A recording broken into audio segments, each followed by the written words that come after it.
What if I told you the most unforgettable WWE moments weren't title wins, betrayals, or shock finishes, but the returns nobody ever expected?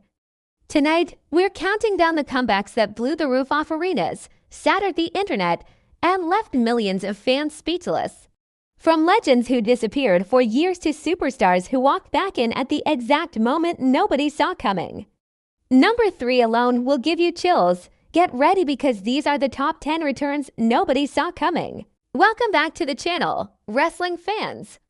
We are talking about those rare, lightning-in-a-bottle moments where the music hits, the Titantron lights up, and the noise in the building becomes deafening. We're talking about Goosebump City. Let's not waste a single second. Let's take you back to WrestleMania 33 in Orlando. The Raw Tag Team Championship ladder match was already stacked. You had Enzo and Cass, Sheamus and Cesaro, and the club, but then the New Day's music hit.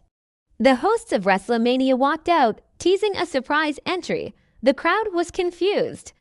Were Big E, Kofi, and Woods inserting themselves into the match? And then, that iconic drum beat hit. When Matt and Jeff Hardy emerged from the smoke, the Camping World Stadium didn't just cheer, it literally shook. You have to understand the context here. The Hardys had been away for years, reinventing themselves all over the independent scene and TNA with the Broken Universe. Fans were praying for a return, but rumors said they were legally locked down elsewhere. When they ran down that iconic huge ramp, the nostalgia hit like a freight train. Michael Cole screaming, "Things are about to get broken," was the icing on the cake. They climbed the ladders, they hit the Swanton bomb, and they captured the gold. It was the perfect homecoming. If the Hardys were about nostalgia, number 9 was about pure, unadulterated shock. Let's go to the Raw after WrestleMania 28. April 2012, John Cena had just lost the biggest match of his life to The Rock. He was in the ring, defeated, pouring his heart out to the WWE Universe, looking for a fight, inviting anyone from the back to face him. He expected a mid-carder, maybe a manager. What he got was the most dangerous man in combat sports history. The opening riff of Brock Lesnar's theme tore through the arena. Brock had been gone for 8 years. He had conquered the UFC, became the heavyweight champion of the world in real fighting, and nobody thought he would ever step foot in a WWE ring again. But there he was, massive, intimidating. He didn't say a word. He walked up to Cena, offered a handshake, and then nearly drove Cena through the canvas with an F5. The message was clear. The Beast was back, and the PG era was officially dead. Sometimes a return isn't about a fight. It's about a family war. Let's rewind to February 2016, Monday Night Raw in Detroit. The segment seemed totally predictable. Vince McMahon was in the ring to present the Vincent J. McMahon Legacy of Excellence Award, and of course, in typical authority fashion, he was giving it to his daughter, Stephanie McMahon. The crowd was booing. It felt like another boring, ego-stroking corporate segment.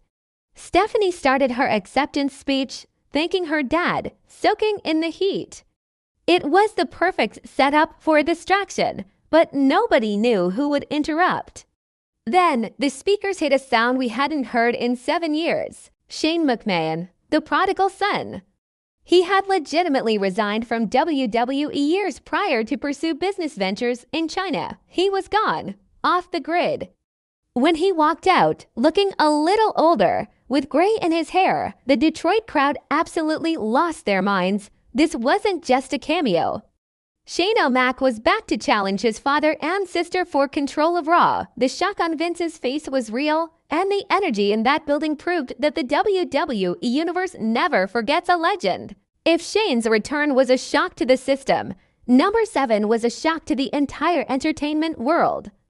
Go back to 2011. The guest host era of Raw was dragging on. WrestleMania 27 was approaching, and WWE promised they had signed a host for the event. Rumors were flying. Was it Justin Bieber? A reality TV star, Lady Gaga? Fans were skeptical. The lights went down in the arena in Anaheim, California. The Titantron began to flicker with electricity. And then a voice cut through the darkness. If you smell. The Rock, Dwayne Johnson, the biggest movie star on the planet. For 7 years, he had been Dwayne, distancing himself from the ring to conquer Hollywood. Critics said he'd never come back. They said he was too big for WWE. He proved them all wrong in one night. When he walked through the curtain, the pop was primal. It wasn't just a cheer, it was a release of 7 years of waiting. He stood in the ring for 20 minutes, roasting John Cena and Michael Cole, holding the crowd in the palm of his hand. He wasn't there to promote a movie. He was there to say, "The Rock has come back home." This single moment set up the next 3 years of WrestleMania main events. But here is the thing about wrestling. Sometimes guys leave to make movies, and sometimes they leave because they have no choice. Sometimes the doctor tells them it's over.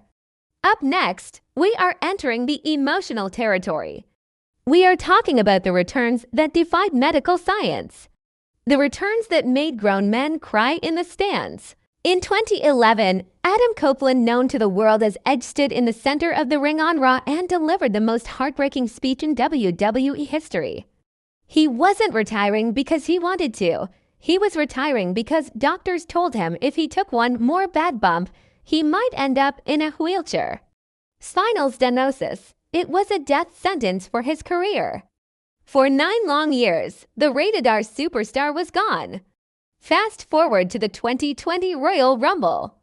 The countdown clock for entrant number 21 hit 0. The buzzer sounded. When the smoke cleared and Edge stepped out, the reaction wasn't just noise, it was pure emotional shock. People in the front row were crying. Edge himself looked like he was about to burst into tears. He looked possessed.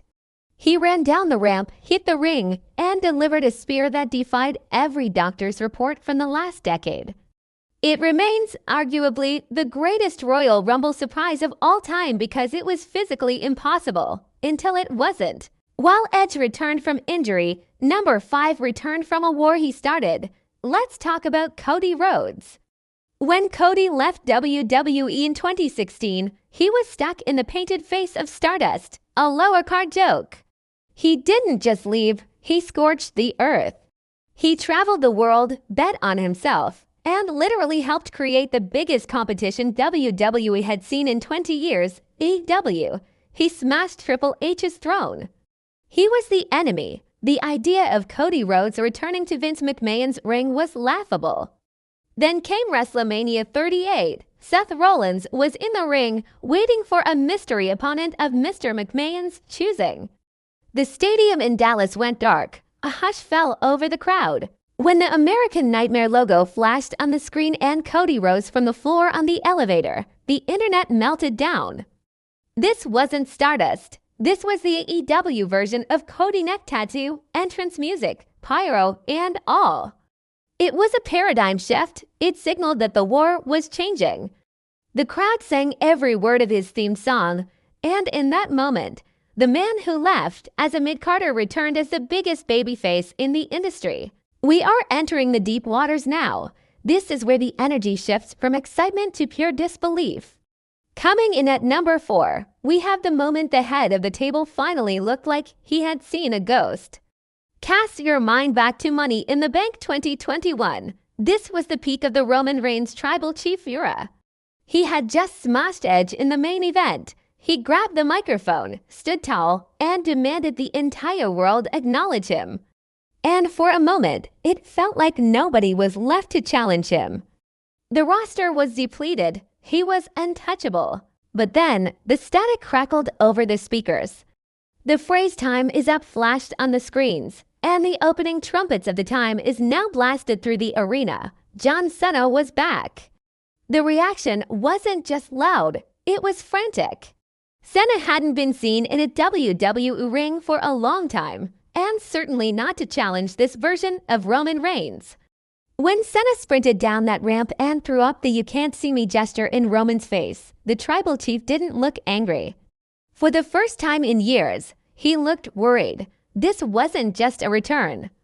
It was the biggest star of the previous generation coming back to humble the biggest star of the current one. However, if Senna's return was a blockbuster movie come to life, our number 3 pick was a reality check that nobody, and I mean nobody, thought would ever happen.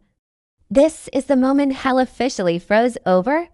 We are talking about Survivor Series 2023 in Chicago. The night was supposed to be about the War Games match. The main event ended, the babyfaces celebrated, and the show was seemingly over.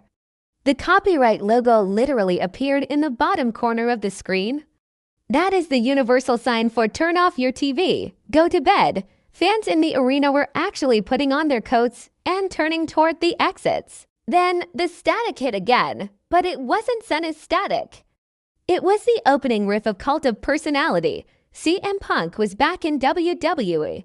After nearly a decade of bad blood, lawsuits, podcasts, and a chaotic run in AEW that ended in disaster, Phil Brooks walked out onto a WWE stage. The noise in the Allstate Arena was a mixture of primal screaming and genuine shock. Look at the faces in the crowd. People were clutching their heads, mouths wide open, turning to their friends to ask if they were hallucinating. Punk sat cross-legged in the center of the ring, soaking it in. Triple H had managed to keep the biggest secret in wrestling history, and in one night, the entire landscape of the industry changed. It proved that in WWE, never say never isn't just a catchphrase, it's a warning. We have reached the mountaintop, the returns that didn't just pop the crowd, they became legendary. Coming in at number 2 is the moment that redefined what a pop sounds like. We have to go back to January 2002, Madison Square Garden. Triple H had been out of action for 8 excruciating months after tearing his quadriceps completely off the bone during a match on Raw. It was a career-threatening injury. The build-up to his return was a masterpiece, set to U2's Beautiful Day, making fans desperate to see the game back in the ring. When he walked out onto the stage at MSG, the sound was deafening. It wasn't just cheering. It was a wall of noise that physically shook the cameras. Triple H stood there in his denim vest and leather jacket, soaking in the admiration of the New York City crowd. He looked bigger, stronger, and more intense than ever before. It remains, to this day, arguably the loudest sustained reaction in the history of Monday Night Raw. It proved that absence truly makes the heart grow fonder, turning one of the biggest villains in the company into its biggest hero instantly. But there is only one return that can take the number 1 spot. Number 1 is the return that defied logic, time, and medical history. For 19 years, Stone Cold Steve Austin stayed retired. After his final match against The Rock at WrestleMania 19, his neck was too damaged to continue. He swore up and down in every interview that he would never wrestle again. The Texas Rattlesnake was done. Then came WrestleMania 38 in Dallas, Texas. Kevin Owens had spent weeks insulting Texas, insulting Austin, trying to bait the legend into a confrontation on the co-show. We all expected Austin to show up, drink a few beers, hit a stunner, and leave. We did not expect a referee to enter the ring. When that glass shattered, 70,000 people erupted. Austin drove his ATV to the ring, looking like he hadn't aged a day. But the real shock came when the bell rang. Stone Cold didn't just talk, he fought. For the first time in nearly 2 decades, Austin wrestled a no-holds-barred match, taking suplexes on concrete and brawling through the crowd. It was the perfect send-off we never thought we'd get, and the absolute greatest return in WWE history.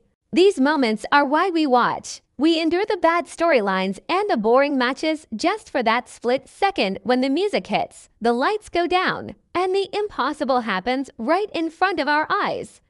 Now, I want to hear from you. Which return gave you the biggest chills? Was it CM Punk in Chicago, the Hardys at WrestleMania?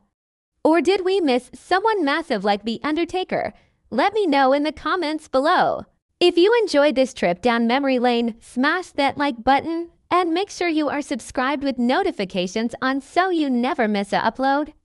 We have a massive documentary dropping next week that you do not want to miss. Thanks for watching. And we'll see you in the next one.